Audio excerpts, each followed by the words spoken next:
किसान साथियों, आज की इस वीडियो में हम टमाटर की आप रोपाई किस तरीके से कर सकते हैं या फिर सही विधि किस तरीके से है और जो पहला स्प्रे है वह आपको कब लेना चाहिए और कौन सा लेना चाहिए, किन बातों पर आपको विशेष रूप पर ध्यान रखना चाहिए, इन सभी चीज़ों के बारे में डिटेल में जानकारी जानने वाले हैं। तो नमस्कार किसान साथियों, मेरा नाम है पीताम्बर और आपका अपना युवा किसान यूट्यूब चैनल पर बहुत बहुत स्वागत है। और अगर आप इस चैनल पर पहली बार आए हुए हैं तो पहले चैनल को सब्सक्राइब कर नोटिफिकेशन बेल को दबाकर ऑल पर भी क्लिक कर ले। किसान साथियों, टमाटर की रोपाई पर आपको विशेष ध्यान रखना चाहिए क्योंकि आपको अगर वहां पर आप गलती करते हैं तो कुछ पौधे आपका खराब भी हो जाता है।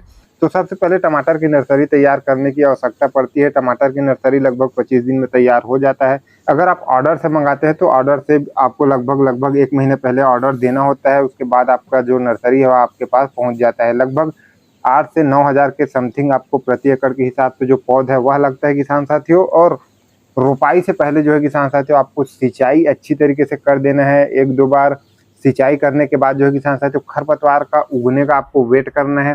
खरपतवार उग जाता है उसके बाद जो है किसान साथियों पैराक्वाट हर्बिसाइड आता है, उसका आपको जो है प्रति पंप 150 से 200 ml आपको जो स्प्रे है वह कर देना है किसान साथियों। साथ में आपको सिलिकॉन चिपको का आपको इस्तेमाल अवश्य करना है किसान साथियों। दोनों का आपको मिक्स कर आपको स्प्रे कर देना है। इससे होगा यह किसान साथियों कि आपका प्लॉट पर जितने भी प्रकार का जो खरपतवार है वह पूर्ण रूप से नष्ट हो जाएगा। 24 घंटे में वह जो खरपतवार है उसमें इफेक्ट दिखने को आपको मिल जाएगा। लगभग 1 से 2 दिन में आपका जो पूर्ण रूप से खरपतवार है वह खत्म हो जाएगा। इससे शुरुआती दिनों में जो है किसान साथियों आप जब रोपाई करते हैं तो आपके प्लॉट पर खरपतवार नहीं होने की परिस्थिति पर आपका जो पौधा है वह एक साथ ग्रो होता है और सही तरीके से ग्रो होता है। और ना ही कीट वगैरह है, फंगस वगैरह है, उसकी भी समस्या आपको देखने को नहीं मिलती क्योंकि खरपतवार के होने से ये सब समस्या जो है बिल्कुल ही आती ही है किसान साथियों। खरपतवार नाशक का आपको स्प्रे कर देना है। उसके लगभग 7 से 8 दिन बाद आपको जो रोपाई है वह करना है किसान साथियों। रोपाई से पहले आपको पर्याप्त नमी आपके प्लॉट पर होना चाहिए किसान साथियों। पर्याप्त नमी है वैसे परिस्थिति पर आप जो है रोपाई कर सकते हैं। पौधे से पौधे की दूरी जो है किसान साथियों आप 1 से 1.5 फीट रख सकते हैं।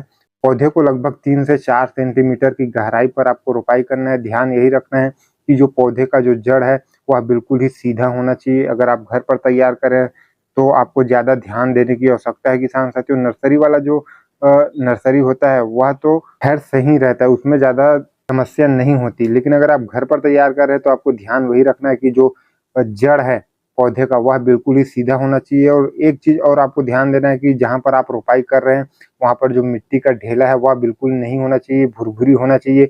उससे आगे होता यह है कि वह पौधा जो है ठीक तरीके से जो ग्रोथ है वह नहीं करता और वह जो पौधा है पूर्ण रूप से खराब हो जाता है। अगर नीचे जो है बड़ा मिट्टी हो वैसे परिस्थिति में, जड़ टेढ़ा मेढ़ा कर देते वैसे परिस्थिति में भी फसल जो है सही तरीके से ग्रो नहीं होता, सीधा नहीं होता।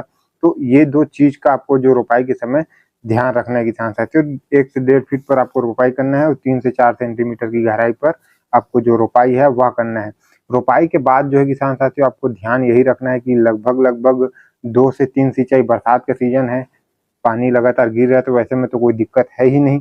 बारिश नहीं होती वैसे परिस्थिति में जो है किसान साथियों आपको लगभग 3 दिन के आसपास आपको जो सिंचाई है वह 1-2 सिंचाई 3 से 4 दिन में आपको देना चाहिए क्योंकि नमी आपको मेंटेन रखना बेहद ज़्यादा ज़रूरी है। पौधे जब जड़ एक बार पकड़ लेता है उसके बाद ज़्यादा टेंशन नहीं होता किसान साथियों। तो इस तरीके से आप रोपाई कर सकते हैं। रोपाई के बाद जो पहला स्प्रे होता है किसान साथियों वह आपको रखना है, एक आपको इंसेक्टिसाइड का रखना है और दूसरा आपको एक फंगीसाइड का रखना है क्योंकि शुरुआती स्टेज पर जो कीटों का अटैक है वह आपको देखने को ही मिलने वाला है। तो लगभग किसान साथियों 5 से 6 दिन बाद, रोपाई के 5 से 6 दिन बाद आपको एक इंसेक्टिसाइड और एक आपको फंगीसाइड का स्प्रे अवश्य लेना है। कीटनाशक में आपको क्लोरो 20% ले सकते हैं किसान साथियों, उसको लगभग आप 25 से 30 ml पर पंप के हिसाब से रख सकते हैं। और फंगीसाइड में आप जो टर्फ फंगीसाइड है जिसमें कार्बेंडाजिम और मैंकोजेब का जो कॉम्बिनेशन आता है उसको आप लगभग 30 ग्राम प्रति पंप के हिसाब से ले सकते हैं। इसको टर्फ लेने से फायदा यह होगा किसान साथियों, इससे आपको फंगस की जो समस्या है वह तो दूर होगा ही होगा। साथ में जो टर्फ फंगीसाइड है वह फसल को हरा भरा करने के लिए भी काम आता है किसान साथियों।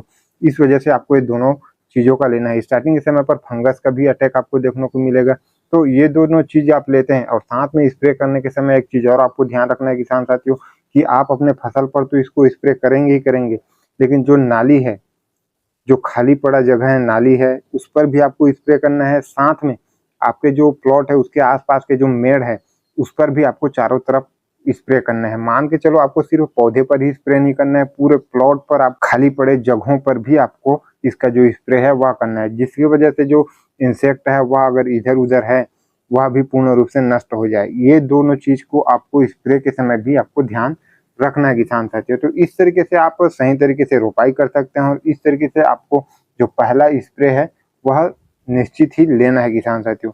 उम्मीद है आज का यह वीडियो आपको काफी ज्यादा पसंद आया हो। वीडियो अगर पसंद आया हो तो एक लाइक कर अन्य किसान साथियों तक शेयर करें और चैनल को भी सब्सक्राइब कर ले। और टमाटर की खेती के बारे में अन्य कोई भी जानकारी चाहिए तो पूरा हमने सीरीज बना रखा है, जिसका लिंक मैं नीचे डिस्क्रिप्शन में दे दूंगा। धन्यवाद।